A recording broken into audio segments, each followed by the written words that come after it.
C'était le jeudi. Elle se levait, et elle s'habillait silencieusement pour ne point éveiller Charles qui lui aurait fait des observations sur ce qu'elle s'apprêtait de trop bonne heure. Ensuite elle marchait de long en large, elle se mettait devant les fenêtres, elle regardait la place. Le petit jour circulait entre les piliers des halles, et la maison du pharmacien, dont les volets étaient fermés, laissait apercevoir dans la couleur pâle de l'aurore les majuscules de son enseigne. Quand la pendule marquait 7h15, elle s'en allait au Lion d'Or, dont Artémise, en bâillant, venait lui ouvrir la porte. Celle-ci déterrait pour madame les charbons enfouis sous les cendres. Emma restait seule dans la cuisine. De temps à autre, elle sortait. Hiver attelait sans se dépêcher, et en écoutant d'ailleurs la mère Lefrançois, qui, passant par un guichet sa tête en bonnet de coton, le chargeait de commission et lui donnait des explications à troubler un tout autre homme. Emma battait la semelle de ses bottines contre les pavés de la cour. Enfin, lorsqu'il avait mangé sa soupe, endossé sa limousine, allumé sa pipe et empoigné son fouet, il s'installait tranquillement sur le siège. L'hirondelle partait au petit trot, et, durant 3/4 de lieue, s'arrêtait de place en place pour prendre des voyageurs, qui la guettaient debout, au bord du chemin, devant la barrière des cours. Ceux qui avaient prévenu la veille se faisaient attendre, quelques-uns même étaient encore au lit dans leur maison. Hiver appelait, criait, sacrait, puis il descendait de son siège et allait frapper de grands coups contre les portes. Le vent soufflait par les vasistas fêlés. Cependant les 4 banquettes se garnissaient, la voiture roulait, les pommiers à la file se succédaient, et la route, entre ces 2 longs fossés pleins d'eau jaune, allait continuellement se rétrécissant vers l'horizon. Emma la connaissait d'un bout à l'autre, elle savait qu'après un herbage il y avait un poteau, ensuite un orme, une grange ou une cahute de cantonnier, quelquefois même, afin de se faire des surprises, elle fermait les yeux. Mais elle ne perdait jamais le sentiment net de la distance à parcourir. Enfin, les maisons de briques se rapprochaient, la terre résonnait sous les roues, l'hirondelle glissait entre des jardins où l'on apercevait, par une claire-voie, des statues, un vignot, des ifs taillés et une escarpolette. Puis, d'un seul coup d'œil, la ville apparaissait. Descendant tout en amphithéâtre et noyée dans le brouillard, elle s'élargissait au-delà des ponts, confusément. La pleine campagne remontait ensuite d'un mouvement monotone, jusqu'à toucher au loin la base indécise du ciel pâle. Ainsi vu d'en haut, le paysage tout entier avait l'air immobile comme une peinture, les navires à l'ancre se tassaient dans un coin, le fleuve arrondissait sa courbe au pied des collines vertes, et les îles, de forme oblongue, semblaient sur l'eau de grands poissons noirs arrêtés. Les cheminées des usines poussaient d'immenses panaches bruns qui s'envolaient par le bout. On entendait le ronflement des fonderies avec le carillon clair des églises qui se dressaient dans la brume. Les arbres des boulevards, sans feuilles, faisaient des broussailles violettes au milieu des maisons, et les toits, tout reluisants de pluie, miroitaient inégalement, selon la hauteur des quartiers. Parfois un coup de vent emportait les nuages vers la côte Sainte-Catherine, comme des flots aériens qui se brisaient en silence contre une falaise. Quelque chose de vertigineux se dégageait pour elle de ces existences amassées, et son cœur s'engonflait abondamment, comme si les 120 000 âmes qui palpitaient la lui eussent envoyé tout à la fois la vapeur des passions qu'elle leur supposait. Son amour s'agrandissait devant l'espace, et s'emplissait de tumulte au bourdonnement vague qui montait. Elle le reversait au dehors, sur les places, sur les promenades, sur les rues, et la vieille cité normande s'étalait à ses yeux comme une capitale démesurée, comme une Babylone où elle entrait. Elle se penchait des 2 mains par le vasistas, en humant la brise, les 3 chevaux galopaient, les pierres grinçaient dans la boue, la diligence se balançait, et Hiver, de loin, hélait les carrioles sur la route, tandis que les bourgeois qui avaient passé la nuit au bois Guillaume descendaient la côte tranquillement, dans leur petite voiture de famille. On s'arrêtait à la barrière, Emma débouclait ses socques, mettait d'autres gants, rajustait son châle, et, 20 pas plus loin, elle sortait de l'hirondelle. La ville alors s'éveillait. Des commis, en bonnet grec, frottaient la devanture des boutiques, et des femmes qui tenaient des paniers sur la hanche poussaient par intervalles un cri sonore, au coin des rues. Elle marchait les yeux à terre, frôlant les murs, et souriant de plaisir sous son voile noir baissé. Par peur d'être vue, elle ne prenait pas ordinairement le chemin le plus court. Elle s'engouffrait dans les ruelles sombres, et elle arrivait tout en sueur vers le bas de la rue nationale, près de la fontaine qui est là. C'est le quartier du théâtre, des estaminets et des filles. Souvent une charrette passait près d'elle, portant quelques décors qui tremblaient. Des garçons en tablier versaient du sable sur les dalles, entre des arbustes verts. On sentait l'absinthe, le cigare et les huîtres. Elle tournait une rue, elle le reconnaissait à sa chevelure frisée qui s'échappait de son chapeau. Léon, sur le trottoir, continuait à marcher. Elle le suivait jusqu'à l'hôtel, il montait, il ouvrait la porte, il entrait. Quelle étreinte! Puis les paroles, après les baisers, se précipitaient. On se racontait les chagrins de la semaine, les pressentiments, les inquiétudes pour les lettres, mais à présent tout s'oubliait, et ils se regardaient face à face, avec des rires de volupté et des appellations de tendresse. Le lit était un grand lit d'acajou en forme de nacelle. Les rideaux de levantine rouge, qui descendaient du plafond, se cintraient trop bas vers le chevet évasé, et rien au monde n'était beau comme sa tête brune et sa peau blanche se détachant sur cette couleur pourpre, quand, par un geste de pudeur, elle fermait ses deux bras nus, en se cachant la figure dans les mains. Le tiède appartement, avec son tapis discret, ses ornements folâtres et sa lumière tranquille, semblait tout commode pour les intimités de la passion. Les bâtons se terminant en flèches, les patères de cuivre et les grosses boules de chenets reluisaient tout à coup, si le soleil entrait. Il y avait sur la cheminée, entre les candélabres, deux de ces grandes coquilles roses où l'on entend le bruit de la mer quand on les applique à son oreille. Comme ils aimaient cette bonne chambre pleine de gaieté, malgré sa splendeur un peu fanée. Ils retrouvaient toujours les meubles à leur place, et parfois des épingles à cheveux qu'elle avait oubliées, l'autre jeudi, sous le socle de la pendule. Ils déjeunaient au coin du feu, sur un petit guéridon incrusté de palissandre. Emma découpait, lui mettait les morceaux dans son assiette en débitant toutes sortes de chatteries, et elle riait d'un rire sonore et libertin quand la mousse du vin de champagne débordait du verre léger sur les bagues de ses doigts. Ils étaient si complètement perdus en la possession d'eux-mêmes, qu'ils se croyaient là dans leur maison particulière, et devant y vivre jusqu'à la mort, comme deux éternels jeunes époux. Ils disaient notre chambre, notre tapis, nos fauteuils, même elle disait mes pantoufles, un cadeau de Léon, une fantaisie qu'elle avait eue. C'étaient des pantoufles en satin rose, bordées de cygnes.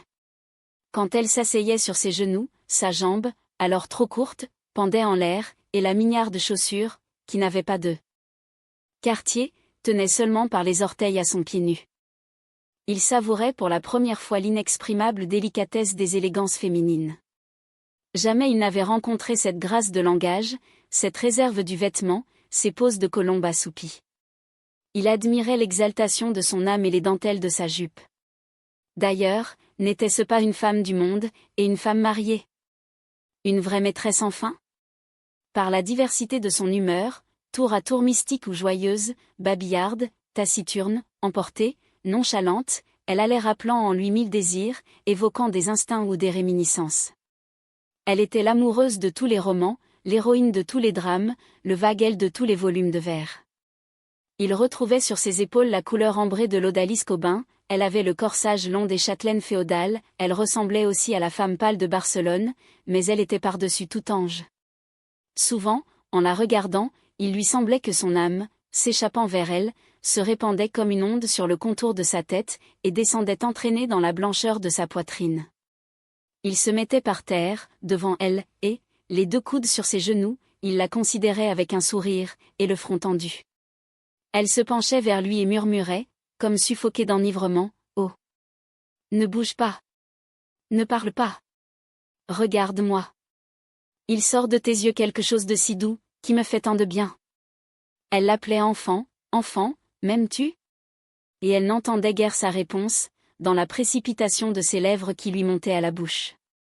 Il y avait sur la pendule un petit cupidon de bronze, qui minaudait en arrondissant les bras sous une guirlande dorée. Ils en rirent bien des fois, mais, quand il fallait se séparer, tout leur semblait sérieux. Immobiles l'un devant l'autre, ils se répétaient, « À jeudi. À jeudi. » Tout à coup elle lui prenait la tête dans les deux mains, le baisait vite au front en s'écriant « Adieu » et s'élançait dans l'escalier. Elle allait rue de la Comédie, chez un coiffeur, se faire arranger ses bandeaux. La nuit tombait, on allumait le gaz dans la boutique.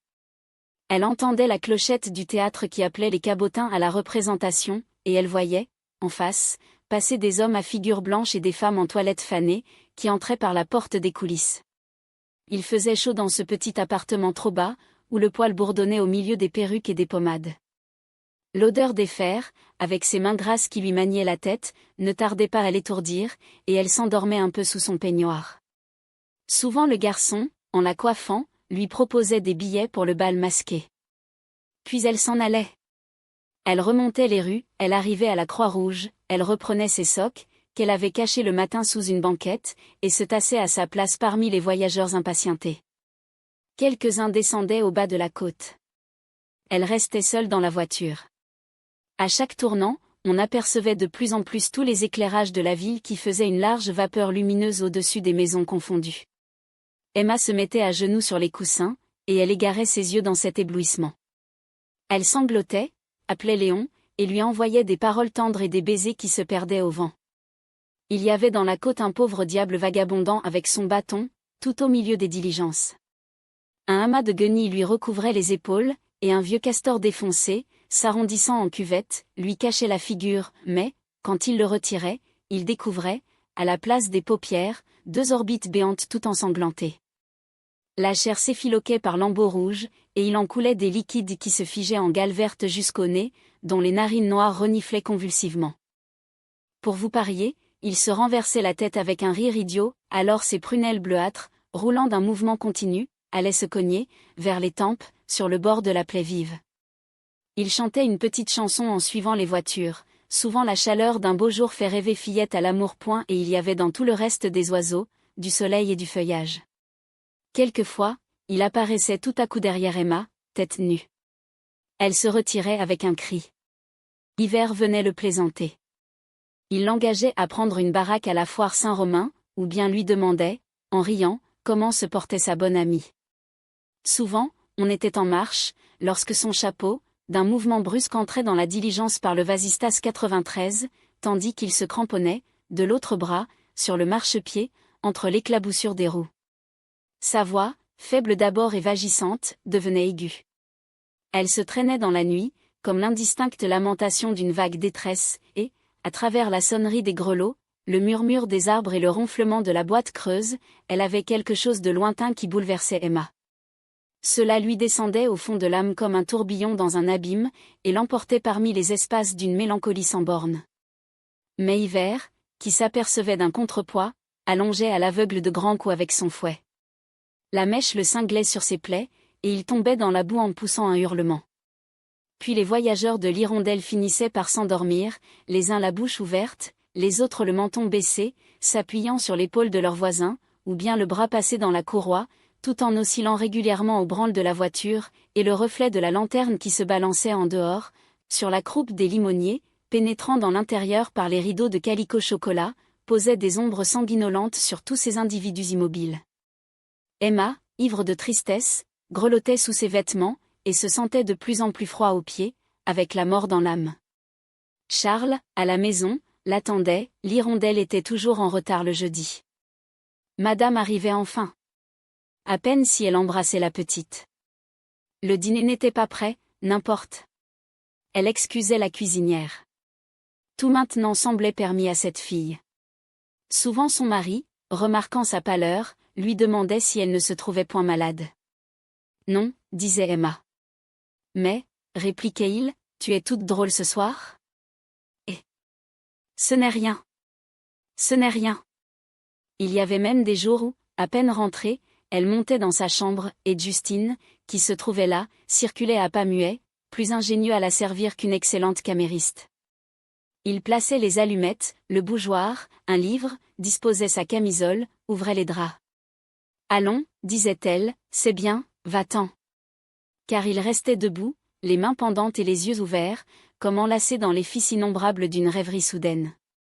La journée du lendemain était affreuse, et les suivantes étaient plus intolérables encore par l'impatience qu'avait Emma de ressaisir son bonheur, convoitise âpre, enflammée d'images connues, et qui, le 7e jour, éclatait tout à l'aise dans les caresses de Léon. Ses ardeurs, à lui, se cachaient sous des expansions d'émerveillement et de reconnaissance. Emma goûtait cet amour d'une façon discrète et absorbée, l'entretenait par tous les artifices de sa tendresse, et tremblait un peu qu'il ne se perdît plus tard. Souvent elle lui disait, avec des douceurs de voix mélancolique, « Ah! Tu me quitteras, toi, tu te marieras. Tu seras comme les autres. » Il demandait, « Quels autres ?» Mais les hommes, enfin, répondait-elle. Puis, elle ajoutait en le repoussant d'un geste langoureux, « Vous êtes tous des infâmes. » Un jour qu'il causait philosophiquement des désillusions terrestres, elle vint à dire, pour expérimenter sa jalousie ou cédant peut-être à un besoin d'épanchement trop fort, qu'autrefois, avant lui, elle avait aimé quelqu'un, pas comme toi, reprit-elle vite, protestant sur la tête de sa fille qu'il ne s'était rien passé. Le jeune homme la crut, et néanmoins la questionna pour savoir ce qu'il faisait. Il était capitaine de vaisseau, mon ami. N'était-ce pas prévenir toute recherche, et en même temps se poser très haut, par cette prétendue fascination exercée sur un homme qui devait être de nature belliqueuse et accoutumé à des hommages? Le clerc sentit alors l'infimité de sa position, il envia des épaulettes, des croix, des titres. Tout cela devait lui plaire, il s'en doutait à ses habitudes dispendieuses. Cependant Emma taisait quantité de ses extravagances, telles que l'envie d'avoir, pour l'amener à Rouen, un tilbury bleu, attelé d'un cheval anglais, et conduit par un gros mambotte à revers. C'était Justine qui lui en avait inspiré le caprice, en la suppliant de le prendre chez elle comme valet de chambre, et, si cette privation n'atténuait pas à chaque rendez-vous le plaisir de l'arrivée, elle augmentait certainement l'amertume du retour. Souvent lorsqu'ils parlaient ensemble de Paris, elle finissait par murmurer « Ah, que nous serions bien là pour vivre. Ne sommes-nous pas heureux ?» reprenait doucement le jeune homme, en lui passant la main sur ses bandeaux. « Oui, c'est vrai, disait-elle, je suis folle, embrasse-moi. » Elle était pour son mari plus charmante que jamais, lui faisait des crèmes à la pistache et jouait des valses après dîner. Il se trouvait donc le plus fortuné des mortels, et Emma vivait sans inquiétude, lorsqu'un soir, tout à coup, c'est mademoiselle l'empereur, n'est-ce pas, qui te donne des leçons? Oui. Eh bien, je l'ai vue tantôt, reprit Charles, chez madame Liégeard. Je lui ai parlé de toi, elle ne te connaît pas. Ce fut comme un coup de foudre. Cependant elle répliqua d'un air naturel, ah. Sans doute, elle aura oublié mon nom? Mais il y a peut-être à Rouen, dit le médecin, plusieurs demoiselles l'empereur qui sont maîtresses de piano? C'est possible. Puis, vivement, j'ai pourtant ces reçus, tiens. Regarde. Et elle alla au secrétaire, fouilla tous les tiroirs, confondit les papiers et finit si bien par perdre la tête, que Charles l'engagea fort à ne point se donner tant de mal pour ces misérables quittances. Oh! Je les trouverai, dit-elle. En effet, dès le vendredi suivant, Charles, en passant une de ses bottes dans le cabinet noir où l'on serrait ses habits, sentit une feuille de papier entre le cuir et sa chaussette, il la prit et lut, reçu, pour 3 mois de leçons, plus diverses fournitures, la somme de 65 francs. Félicie l'empereur, professeur de musique. Comment diable est-ce dans mes bottes? Ce sera, sans doute, répondit-elle, tombée du vieux carton aux factures, qui est sur le bord de la planche.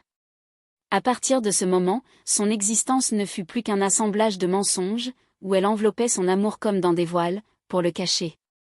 C'était un besoin, une manie, un plaisir, au point que, si elle disait d'avoir passé, hier par le côté droit d'une rue, il fallait croire qu'elle avait pris par le côté gauche.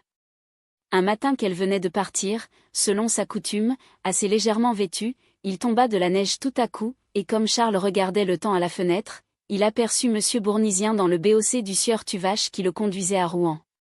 Alors il descendit confier à l'ecclésiastique un gros châle pour qu'il le remît à madame, sitôt qu'il arriverait à la Croix-Rouge. À peine fut-il à l'auberge que Bournisien demanda où était la femme du médecin d'Yonville. L'hôtelière répondit qu'elle fréquentait fort peu son établissement. Aussi, le soir, en reconnaissant madame Bovary dans l'hirondelle, le curé lui conta son embarras, sans paraître, du reste y attacher de l'importance, car il entama l'éloge d'un prédicateur qui pour leur faisait merveille à la cathédrale, et que toutes les dames couraient entendre. N'importe s'il n'avait point demandé d'explication, d'autres plus tard pourraient se montrer moins discrets. Aussi jugea-t-elle utile de descendre chaque fois à la Croix-Rouge, de sorte que les bonnes gens de son village qui la voyaient dans l'escalier ne se doutaient de rien. Un jour pourtant, monsieur Lheureux la rencontra qui sortait de l'hôtel de Boulogne au bras de Léon, et elle eut peur, s'imaginant qu'il bavarderait. Il n'était pas si bête. Mais 3 jours après, il entra dans sa chambre, ferma la porte et dit « J'aurais besoin d'argent ». Elle déclara ne pouvoir lui en donner. Lheureux se répandit en gémissements, et rappela toutes les complaisances qu'il avait eues. En effet, des 2 billets souscrits par Charles, Emma jusqu'à présent n'en avait payé qu'un seul. Quant au second, le marchand, sur sa prière, avait consenti à le remplacer par 2 autres, qui même avaient été renouvelés à une fort longue échéance. Puis il tira de sa poche une liste de fournitures non soldées, à savoir, les rideaux, le tapis, l'étoffe pour les fauteuils, plusieurs robes et divers articles de toilette, dont la valeur se montait à la somme de 2000 francs environ. Elle baissa la tête, il reprit, « Mais, si vous n'avez pas d'espèces, vous avez du bien. » Et il indiqua une méchante masure sise à Barneville, près d'Aumale, qui ne rapportait pas grand-chose. Cela dépendait autrefois d'une petite ferme vendue par M. Bovary père, car l'heureux savait tout, jusqu'à la contenance d'hectares, avec le nom des voisins. Moi, à votre place, disait-il, je me libérerais, et j'aurais encore le surplus de l'argent. Elle objecta la difficulté d'un acquéreur, il donna l'espoir d'en trouver, mais elle demanda comment faire pour qu'elle pût vendre. « N'avez-vous pas la procuration ?» répondit-il. Ce mot lui arriva comme une bouffée d'air frais. « Laissez-moi la note, dit Emma. »« Oh ! Ce n'est pas la peine, reprit l'heureux. Il revint la semaine suivante, et se vanta d'avoir, après force démarches, fini par découvrir un certain Langlois qui, depuis longtemps, guignait la propriété sans faire connaître son prix. « N'importe le prix !» s'écria-t-elle. Il fallait attendre, au contraire, tâter ce gaillard-là. La chose valait la peine d'un voyage, et, comme elle ne pouvait faire ce voyage, il offrit de se rendre sur les lieux, pour s'aboucher avec Langlois. Une fois revenu, il annonça que l'acquéreur proposait 4000 francs. Emma s'épanouit à cette nouvelle. Franchement, ajouta-t-il, c'est bien payé. Elle toucha la moitié de la somme immédiatement, et, quand elle fut pour solder son mémoire, le marchand lui dit, « Cela me fait de la peine, parole d'honneur, de vous voir vous dessaisir tout d'un coup d'une somme aussi conséquente que celle-là. » Alors, elle regarda les billets de banque, et, rêvant au nombre illimité de rendez-vous que ces 2000 francs représentaient, « Comment ? Comment ?» balbutia-t-elle. « Oh, reprit-il en riant d'un air bonhomme, on met tout ce que l'on veut sur les factures. Est-ce que je ne connais pas les ménages ?» Et il la considérait fixement, tout en tenant à sa main 2 longs papiers qu'il faisait glisser entre ses ongles. Enfin, ouvrant son portefeuille, il étala sur la table 4 billets à ordre, de 1000 francs chacun. « Signez-moi cela, dit-il, et gardez tout. » Elle se récria, scandalisée. « Mais, si je vous donne le surplus, répondit effrontément M. L'heureux, n'est-ce pas vous rendre service, à vous ? Et, prenant une plume, il écrivit au bas du mémoire, reçu de Madame Bovary 4000 francs. Qui vous inquiète, puisque vous toucherez dans 6 mois l'arriéré de votre baraque, et que je vous place l'échéance du dernier billet pour après le paiement. Emma s'embarrassait un peu dans ses calculs, et les oreilles lui tintaient comme si des pièces d'or, s'éventrant de leur sac, eussent sonné tout autour d'elle sur le parquet. Enfin l'heureux expliqua qu'il avait ainsi un ami Vinsart, banquier à Rouen, lequel allait escompter ses 4 billets, puis il remettrait lui-même à madame le surplus de la dette réelle. Mais au lieu de 2000 francs, il n'en apporta que 18 cents, car l'ami Vinsart, comme de juste, en avait prélevé 2 cents, pour frais de commission et d'escompte. Puis il réclama négligemment une quittance. Vous comprenez, dans le commerce, quelquefois. Et avec la date, s'il vous plaît, la date. Un horizon de fantaisie réalisable s'ouvrit alors devant Emma. Elle eut assez de prudence pour mettre en réserve 1000 écus, avec quoi furent payés, lorsqu'ils échurent, les 3 premiers billets, mais le 4e, par hasard, tomba dans la maison un jeudi, et Charles, bouleversé, attendit patiemment le retour de sa femme pour avoir des explications.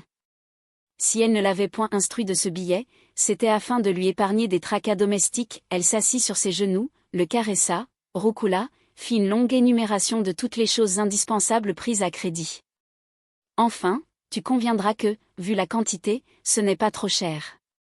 Charles, à bout d'idées, bientôt eut recours à l'Éternel l'heureux, qui jura de calmer les choses, si monsieur lui signait 2 billets, dont l'un de 700 francs, payable dans 3 mois.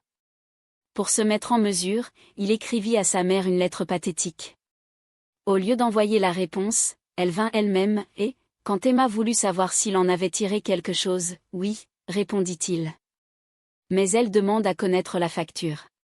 Le lendemain, au point du jour, Emma courut chez monsieur l'heureux le prier de refaire une autre note, qui ne dépassa point 1000 francs, car pour montrer celle de 4000, il eût fallu dire qu'elle en avait payé les 2/3, avouer conséquemment la vente de l'immeuble, négociation bien conduite par le marchand, et qui ne fut effectivement connue que plus tard.